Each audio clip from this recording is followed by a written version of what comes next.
We start off, though, with Chief White House Correspondent John Roberts to tell us where things stand right now. Good evening, John. Good evening, Brett. And you can see Chad Pergram right in the thick of things there on Capitol Hill.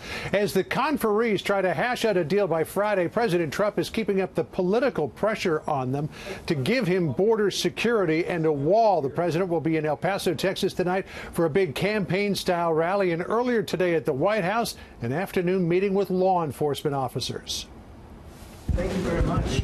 In a pre-departure meeting with local sheriffs, 6 from border states, President Trump today ripped the Democrats for wanting to cut the number of spaces ICE has to detain illegal immigrants, many of them criminals. Not only don't they want to give us the money for the wall, they don't want to give us the space to detain murderers, criminals, drug dealers, human smugglers. The president is outraged that Democratic conferees are insisting on cutting the number of ICE beds to detain people already in the country illegally to 16,250. The Democrats want to cut.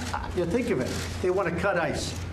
They take out MS-13 and others by the thousands, and they want to cut ICE. So we're not going to let that happen. President Trump read new statistics from last year that show illegal immigrants were convicted of 1,641 homicides, nearly 1,300 kidnappings, almost 4,000 sexual assaults, and nearly 30,000 assaults, among other crimes. The president insists cutting the number of ICE beds would force the government to release criminals into society. Sheriffs at the White House today said that would be a bad idea. What happens at the border doesn't stay at the border. It comes to our communities in Ohio, in Maryland, in North Carolina, in Georgia, Ohio, Utah, across this country.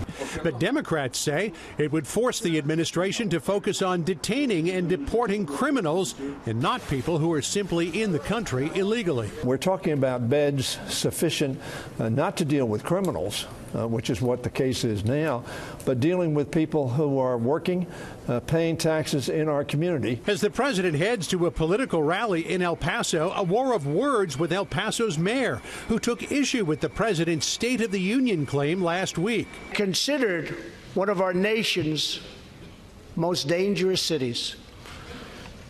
Now, immediately upon its building, with a powerful barrier in place, El Paso is one of the safest cities. Mayor DeMargo crediting El Paso's safety to law enforcement, not a border wall.